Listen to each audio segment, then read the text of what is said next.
সালামু আলাইকুম আরহামতুল্লাহি অবরাকাতুহ। আমরা আজকের ভিডিও থেকে একটি বিশেষ মসজিদ সম্পর্কে জানব। মসজিদের নাম কেরাসি খালদার আহলাদি জামে মসজিদ, স্থান কেরাসি কলারোয়া সাতক্ষীরা। মসজিদটি নির্মাণ করা হয় 1976 সালে। মসজিদ তৈরির জন্য জমিদান করেন মৃত সুকসান গাজী, মৃত খুশনাল গাজী, মৃত মুজাম গাজী। আমরা তাদের রুহের মাগফিরাত কামনা করি। মসজিদটি মোট 3বার সংস্কার করা হয়। মসজিদটিতে প্রবেশদ্বারে সুন্দর একটি গেট রয়েছে। গেটটিতে 2টি মিনার এবং একটি গম্বুজ রয়েছে। মসজিদটি 2 তলা বিশিষ্ট।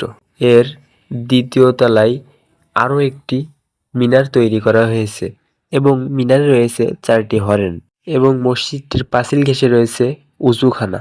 মসজিদ সংলগ্ন একটি ঈদগাহ রয়েছে। ঈদগাহ এর 2 ধার দিয়ে ফুল গাছ লাগানো। ঈদগাহ এর দক্ষিণ সাইডে একটি কবরস্থানও রয়েছে। এখন আমরা মসজিদে প্রবেশ করব। এটা হলো মসজিদের বারান্দা আর এটা হলো মসজিদের ভিতর। মসজিদের ভিতরে পুরো জায়গাটায় জুড়ে টাইলস বসানো হয়েছে। এছাড়াও মসজিদের চারি সাইড দিয়ে থাই গ্লাস বসানো হয়েছে। এখন আমরা 2য় তলায় প্রবেশ করব।